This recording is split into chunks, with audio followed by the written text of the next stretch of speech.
good morning, good afternoon, good evening, and good day. Gord, you're hurting hippie with, if you're getting angry about an opinion, you're doing it wrong. I may have the title slightly wrong, but you get the idea of today's video. First, while I'm getting my head together, it's early morning, the birds are screaming at me for coming out here because their babies are there. It's right now plus 12. Feels like plus 11 or plus 10. It's a little chilly out. It's going to be cloudy most of the day, and I wanted to make it to the river yesterday and did not, so I'm hoping to get there today. Cheers, my friends, and I hope this is finding you well. I want to update you on the cleanup from a couple of days ago. And I want to thank you all. Oh my goodness, my last two videos have gotten really good reviews. Really, people just really enjoyed them.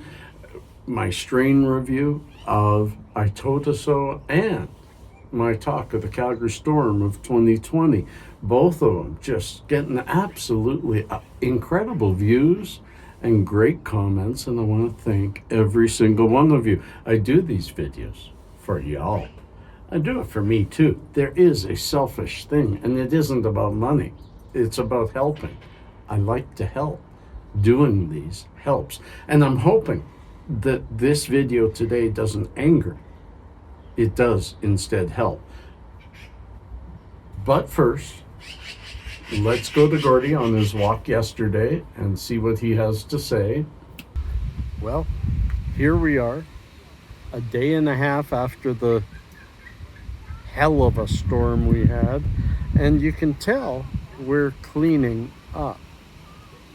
You can see an awful lot of dirty leaves, old leaves, that I think were still inside the trees when the hail was coming down, and that's what was holding together the hail, because wherever the hail was in big bunches is now just dried up leaves and some green leaves. We saw a lot of fresh greenery in there, but it was just kind of amazing.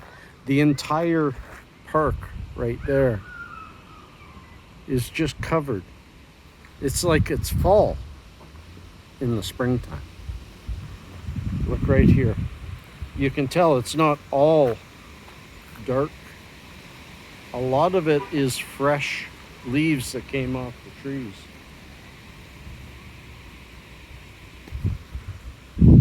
So it's just weird and unusual. Back to Gord. And now I also want to show you, I'll just overlay some pictures of the beautiful sky in this place. Look at that. And finally me at the park.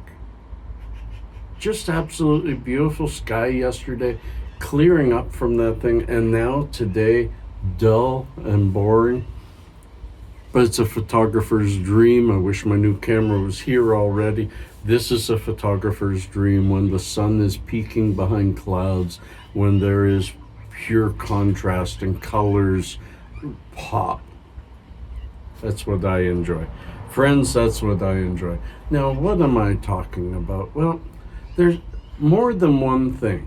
Society has gotten to be this, if you don't say what I want you to say, then you are the problem, and I hate you. Like, it's become this diametrically opposed thing online. And I keep trying to say that no, that I do not see that as the average in the people in the world. Most people don't take offense, don't get angry over somebody holding a different opinion from them. But it's a difficult area to talk about, because a lot of people, especially those online, do. And I'm I'm one of those that are online, and when I see something that bothers me, I need to sit back and think about, why does it bother me? Why does it screw with my head? Why is there a little bit of anger over that opinion? And then you have to disseminate that as to, is it your own cognitive dissonance? Saying stay away from that story because you're going to have to change my mind. You're going to have to, that story is going to open up some doors that maybe you don't want to open. And friends, I've been there. I went down the rabbit hole of conspiracy theory for a long time, and I got stuck down there. I got stuck in that hole, and I crawled myself back out. And now every time someone tells me, did you hear about this? I'm like, I'm not sure I want to. And that is sort of the same sort of thing, is if I dig into the subject, am I going to have to dig further? Am I going to have to start wrestling with thoughts that I thought were strong in my head and made sense? So what I'm trying to say is, let's not get mad at each other because we maybe share a different opinion or a different method in which this world we think should be run. Instead, let's look at it and say, that's either a subject I don't want to touch. All due respect, you have your opinion, I have mine. I'm not saying you have to research everything that upsets you. Make a decision, but don't let the decision be to fight with somebody that you care about. Make a decision to either research and have a good debate, have a good, strong debate, and be open to the fact that during that debate, you might change their mind and they might change yours. Be open to that. But if you can look at yourself and say, I'm not open to that, not in this subject. In this subject, I'm strong and I'm staying on what I stand. Then say, okay, tell your friend, your brother, your sister, your parent, whomever. Tell them that is an area I wish not to tread. And accept the fact that a few people might say, if you aren't into learning or talking about it, you're scared of having your mind changed. And that's okay. You can reply and say, I am. This world's too upside down, too topsy-turvy, that when we look at things and there's so many things out there that are iffy, so many things that are no longer black and white, yet the world is out there and saying you're either black or you're white. There is no in between. And yet it's all so gray. And if our media were smart enough to understand that there is a yearning for honest discussion, if they would just see that, then we would have it. But the only place we can get honest discussion is right here. And I understand the media's fear of breaking into it, because every time I do, and we will see it below, every time I do, somebody absolutely doesn't like it. Just like on my video where I said, all you need is love, someone had to post and say, you need food, you need shelter, you need this, you need that. Somebody had to argue. And I just went back and said, yeah, you're right. You can get all of those with love.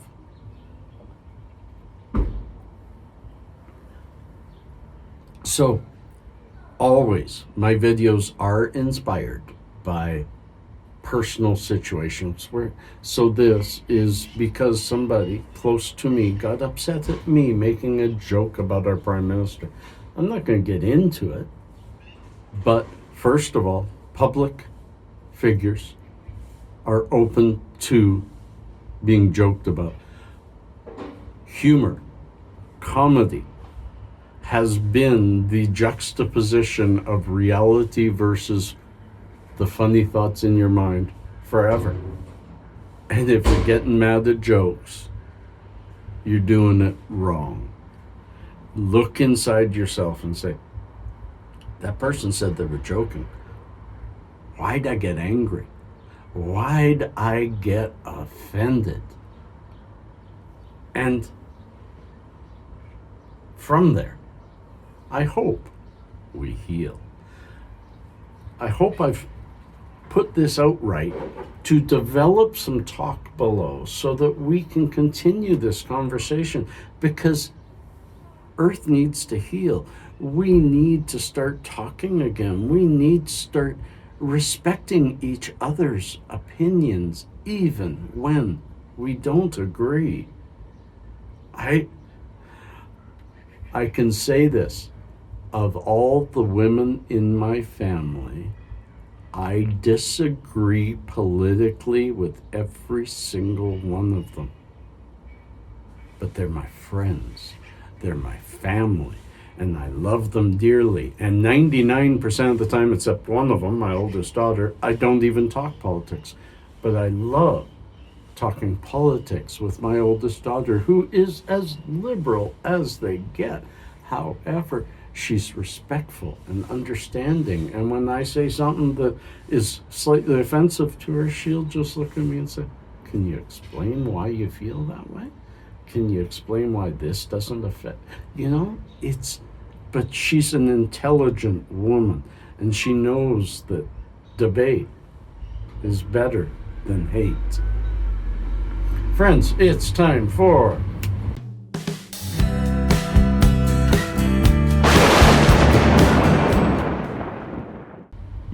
little known facts, and today, thunderstorm edition, what goes up? Friends, warm, moist air is the fuel that feeds a thunderstorm and the energy it needs to survive. A column of warm air quickly rising through the atmosphere is known as an updraft. And these upward winds can pack a punch.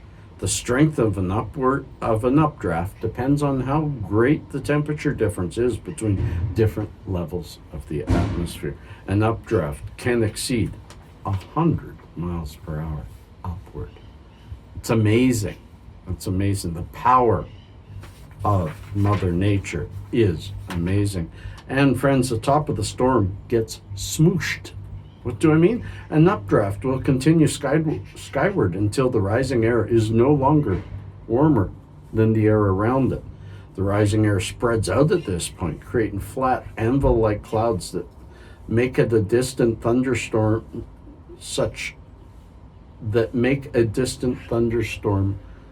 a spectacular sight. Now I understand that flat bottom that slowly starts moving down. Even more stunning are mammatus clouds, bubble-shaped formations that can develop along the bottom of anvils. Due to the strength of the storm needed to produce these vivid formations, they're often associated with severe thunderstorms. Learning what you see in the sky and what it means can help you prepare for some of these storms. Friends, peace and cheers. Love and harmony. Catch you on the other side.